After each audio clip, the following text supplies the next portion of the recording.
Ano ang magandang negosyo sa bahay lamang? Maraming tao gusto magsimula ng negosyo sa bahay. Ngunit hindi lahat alam kung alin ang kumikita. May ilang simple pero malalaking oportunidad sa paligid. Kapag alam mo ito, mabilis kang kikita sa bahay. Malalaman mo ang mga ideya na madaling sinulan. Follow, subscribe at share para mas marami matuto. 1. Online selling ng mga produkto.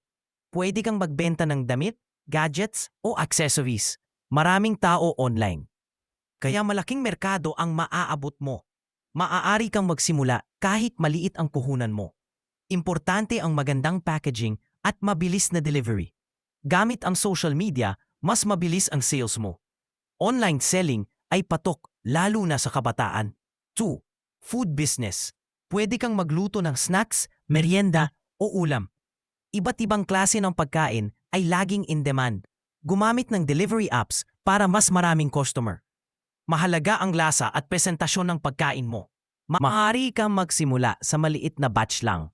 Food business sa bahay ay patok sa pamilya. 3. Freelance services. Pwede kang maging writer, graphic designer, or virtual assistant. Maraming kumpanya ang naghahanap ng remote workers ngayon. Kailangan mo lang ng computer, internet at skills mo. Maaari kang magtrabaho kahit flexible ang oras mo. Freelancing ay magandang source ng dagdag na income.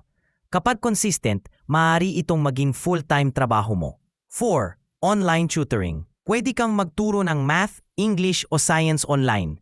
Maraming estudyante at magulang ang naghahanap ng tutor ngayon. Kailangan mo lang ng laptop at stable na internet. Maaari kang mag-set ng oras base sa schedule mo.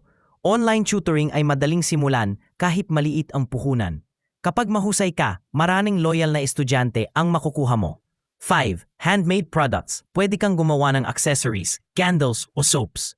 Maraming tao gusto ng personalized at gumamit ng social media para ipakita at ibenta ang produkto. Mahalaga ang creativity at kalidad ng gawa mo. Maari kang magsimula kahit sa maliit na quantity. Handmade products ay patok sa local at online market. 6. Plants at garden-related business. Pwede kang magbenta ng indoor plants o succulents. Maraming tao ang hilig ang mag-aalaga ng halaman ngayon. Maari kang magsimula sa maliit na garden sa bahay. Gamit ang social media, mas mabilis ang marketing mo. Mahalaga ang presentasyon at care sa plants mo. Plants business sa bahay ay mabilis kumita ng profit. 7. Digital products. Pwede kang magbenta ng e-books, templates o courses online. Hindi kailangan physical inventory. Lahat ay digital na produkto. Maari kang magsimula kahit maliit ang technical knowledge mo.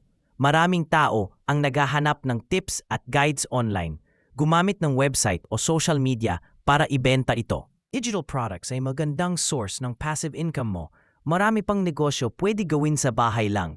Piliin ang bagay na kaya mo at enjoy mo. Magsimula ngayon kahit maliit ang puhunan mo. Kung may natutunan ka rito, gamitin sa buhay mo. Follow, subscribe at share para makatulong sa iba. Tandaan, sa bahay lang pwede ka ring yumaman.